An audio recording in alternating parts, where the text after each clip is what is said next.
Hello friends, so you want to take the IELTS exam, which stands for the International English Language Testing System. Why would you want to take it? Because you want to get ahead in your career in an English speaking country like the Australia, Canada or the United Kingdom. These are the countries which use the IELTS exam to assess your English acumen. So you've come to the right place because my name is Dr. Abhinav Kumar and I am a junior doctor here in the UK, and I have managed to become a licensed doctor in this country because I took the IELTS exam and scored a whopping 8.5. So without further ado, let's just jump into how you can get good at it. So welcome to Thrown in the Deep channel, and if you are new here, consider subscribing so when I make a video about my life in the UK or when I make a video on my journey from India to UK and the steps I took along the way to come here, you are one of the first people to watch it. Now IELTS can be of two types. There is the general and there's the academic. Now if you're anyone like me or if you want to get your career started here in the UK, I'm guessing you would want to go for the IELTS academic exam. So that is the topic that I'll be covering because that is the one which I went for. Now a quick story about my IELTS experience. I booked the test, prepared for a month and showed up to the exam just to have the exam cancel on me. What happened was the delivery company didn't come to deliver the question material on the day they were supposed to. Now I had decided to make my life easy by booking my accommodation in the same hotel where they were supposed to be conducting the exam. And given that it was a 5-star hotel, I was paying through my nose. And what did they do? They cancelled it. But however, before cancelling, they did give me some hope by conducting the speaking test on the day of the theory test and hoped that the next day the delivery company would have the papers ready for them to take the test. But guess what? I went ahead, appeared for my speaking test, and the next day they still didn't have the papers. So, out of the window, my exam. So I came back the next week, this time booked a cheaper accommodation, and took the exam and I scored up. With that said, let's just jump into the information that you've come looking. So this video is broken into two parts. In the first half, I will be discussing with you the various parts of the exam and how it is conducted. And in the second half, I will be pointing out the resources I used to score the way I did. So, what are the parts to an IELTS exam? Like with any other language, there are 4 domains needed to be proficient in any language. They are what you speak, what you listen, what you write, and what you read. So, similarly, the IELTS also assesses you in all 4 domains and it scores you out of 9 with half points in between as well. And they have a rough table of what each score corresponds to. So let's discuss IELTS listening.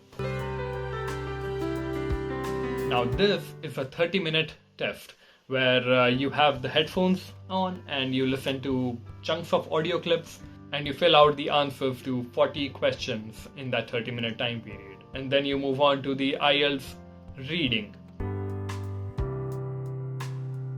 Now reading is a 1-hour question paper. In that 1 hour, you will have 3 passages with about 40 questions in total. That means about 3 big chunks of text followed by questions you need to answer. Usually 1-word answers, could be more, depending on the pattern. This reading is divided into the general questions and the academic questions. Third part is the IELTS writing. Writing is the most challenging, most daunting, most scary of all the 4 parts. So the thing with writing is that lots of people put up complaints on Facebook and other platforms about how difficult it is, and when they are not able to score that good, they blame it on IELTS being a conspiracy theory of money minting machines, and they are failing the students on purpose. But I assure you, if you put in enough hard work, you will get through this part. And I will list out the resources that will help you in the second half of my video. So, the IELTS writing has two sections, the IELTS Writing Task 1 and the Writing Task 2. Writing Task 1 is 20 minutes in length. Well, there is no time limit per se, but they advise you to spend not more than 20 minutes for your Writing Task 1, and the remaining 40 minutes should go for the Writing Task 2. Also because Writing Task 2 is longer and requires you to write more words, about 250 words with a max allowance of 300 words, and you cannot exceed more than that. Whereas in the Writing Task 1, the limit is about 150 words with a max of 200, and you should not exceed more than that. So what happens in Writing Task 1? If you are taking the academic exam, you will be given data to analyze and interpret. So you will have things like numbers, tables, charts, and you need to interpret it. First you need to write an introduction, then you need to have 2 paragraphs of interpretation of the data, and in the 4th paragraph you will write a conclusion of what has been your interpretation from the data given. You cannot make up anything.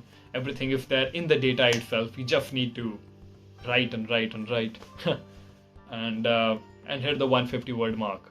Whereas in IELTS General, Writing Task 1, you will be given a letter to write, and I guess that is hard in its own way. Writing Task 2 is where a lot of people get stuck. For something like PLAB, you need at least 7, but quite a few people end up scoring 6.5. They just miss it by that 0.5, which is the reason why they have to reappear for the exam. So even if you score a total of marvelous 7.5 out of 9 to qualify for their PLAB, if you do not get 7 in each of the 4 domains individually, you will not make the cut. So you might score higher in the other domains like listening, reading, and speaking, and compensate for the writing to obtain a 7.5. If you don't obtain 7 on its own in writing, you will not make the cut, and that is the hard part. I'll discuss more about the resources I used in the upcoming section. Now, IELTS speaking. Speaking is supposed to be something very casual between you and the examiner. So you will actually be facing an examiner, unlike some of the other exams where you speak to a computer. Here there is actually a qualified IELTS certified person that you will be having a chat with. The daunting part in this exam is the 2-minute long monologue, where you just need to speak at a stretch for 2 minutes and try to use fancy words and just manage to get your point across and show your wide range of vocabulary. There are dedicated channels on YouTube for different sections of the IELTS, and I will be listing that out in the upcoming section anyway. So that's the end of this video, and if you liked what you saw, you will love the next part right here, where we get our hands dirty with the nitty-gritty of how to score that coveted 8.5. And if you'd like to leave a comment about how you liked my video or how you didn't like it, you can lambast me in the comment sections below. I will read every single one of them and hope to be a better YouTuber.